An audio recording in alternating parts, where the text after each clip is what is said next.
তোর ছোট ভাই তার বউ আমার বাড়ি থেকে বাইর করে দিছে। আমার তো সামনে কোনো জায়গা নাই, ভিক্ষা করতেছি। আমি নাকি তোর ভাইয়ের কাছে বুঝা হয়ে গেছি, তোর ভাইয়ের শ্বশুর শাশুড়ি তারা বেড়াতে আইছে। আমি থাকলে নাকি আগে থাকার জায়গার সমস্যা হয়ে যায়, লেগে আমার কইলো বাড়ি থেকে চলে যেতে। সবই বুঝলাম তোমার কথা, বাসায় গেল না কেন? তুমি তোমার বাসা চেনো?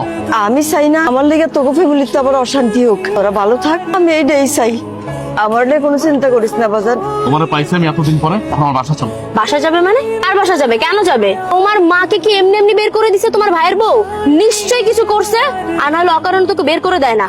আর তুমি কিভাবে মনে করলা যে একটা অকর্মা ঢেকিকে আমি আমার বাসায় নিয়ে উঠাবো? কোনোদিনও না। তোমার ছোট ভাইয়ের বউ যেহেতু রাখতে পারেনি, আমি কেন রাখবো? কখনোই না। আমার মা আমার বাসা যাবে, তোমার সমস্যা কি? আমি তো বুঝলাম না। আমার সমস্যা আছে। তোমার মায়ের গেটআপ দেখো, অবস্থা দেখো। আমাদের বাসায় আমার বাবা থাকে, আমার বাবার সামনে যদি তোমার মাকে নেই তো আমি কি বলবো তাকে যে কেন হুট করে এইভাবে ফকিন্নি ভিক্ষুক অবস্থায় নিয়ে আসছি? তখন এক্সপ্লেইন করবো আমার বাবার সামনে যে তোমার ছোট ভাই আর ছোট ভাইয়ের বউ তোমার মাকে ঘর ধাক্কা দিয়ে বের করে দিছে আর তুমি নিয়ে আশ্রয় দিছো। কিভাবে শ্বশুরের সামনে কথা বলবা? আমার বাবা যতদিন আমার বাসায় আছে, তোমার মা কেন, তোমার কোনো আত্মীয় স্বজন আমি নিবো না। তুমি আমার মাকে ভিক্ষুক বললা? ভিক্ষুককে ভিক্ষুক বলবো না তো কি বলবো? ম্যাম সাহেব বলবো? সে আমার মা, সে আমাকে গর্বে ধারণ করছে। তুমি যদি আরেকটা কথা বলো হরিনাম মা, চলো তুমি আমার বাসা চলো। আমি দোয়া করি তোরা ভালো থাক, আমার জন্য অশান্তি দরকার নাই। ভালো থাক বাবা। মা ভিক্ষাটা মা,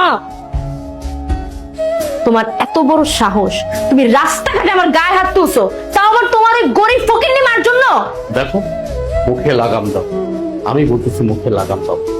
তুমি আমার মাকে আশেপাশে কথা বলছো, এই জন্য আমি তোমার গায়ে হাত দিচ্ছি।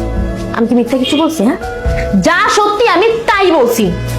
তোমার মা তো একটা অলক্ষী। তোমার মা যদি এতই ভালো হতো তাহলে তোমার ছোট ভাইয়ের কাছে টিকতে পারলো না কেন? হ্যাঁ, সেটাও তো তার ছেলে।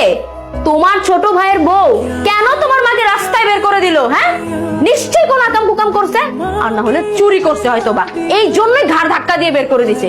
আর তুমি কিভাবে ভাবলা এরকম একটা চোরকে আমি আমার বাসায় নিয়ে আসবো? তাহলে আমি এক কাজ করি, তুমি আমার মাকে আজে বাজে কথা বলার আগে, তোমার বাপ তো আমাদের বাড়িতে থাকে তাই না? আমার কাছে থাকে, শ্বশুর বাড়ি থাকে। তোমার বাপ তো একটা নির্লজ্জ বেহায়া। এক কাজ করি, তোমার বাবাকে এই বাড়ি থেকে বের করো। তুমি কি বলছো সব? আমার বাবাকে বের করে দিবা মানে? কেন চুপ থাকবো? এখন লেগে গেছে না? এখন লেগে গেছে। নিজের বেলায় 16 আনার, পরের বেলায় 1 আনা না। শোনো, তুমি ভেবেছিও না আমি তোমাকে তখনো বলছি, এখনো বলি, এটা কিন্তু আমার কথা না। এই রাস্তাঘাটে যে মহিলাটা ভিক্ষা করতেছে, এটা কিন্তু আমার মা। আমি তার কারণে কিন্তু পৃথিবীতে আসছি। তুমি এত বড় বড় কথা বলতেছো। পারবে তুমি তোমার বাবাকে এই বাড়ি থেকে চলে যেতে? পাঠায় দিতে পারবে? তুমি যেমন পারবে না, ঠিক আমিও তেমন পারবো না। আমার মা রাস্তায় ভিক্ষা করতেছে, আমি এটা দেখবো? পৃথিবীর কোনো পুরুষ পোলা এটা দেখবে তাকায় তাকায়া? তার মাকে অবশ্যই বাসায় নিয়ে আসবে।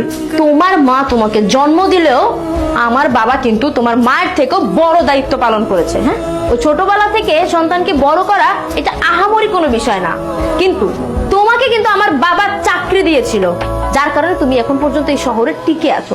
গ্রাম থেকে উঠে আসছিলা, ভুলে গেছো তুমি? আমার বাবাকে যদি তুমি এই বাড়ি থেকে বের করে দেওয়ার কথা বলো তাহলে ওটা হলো তোমার অকৃতজ্ঞতা, বুঝতে পারছো?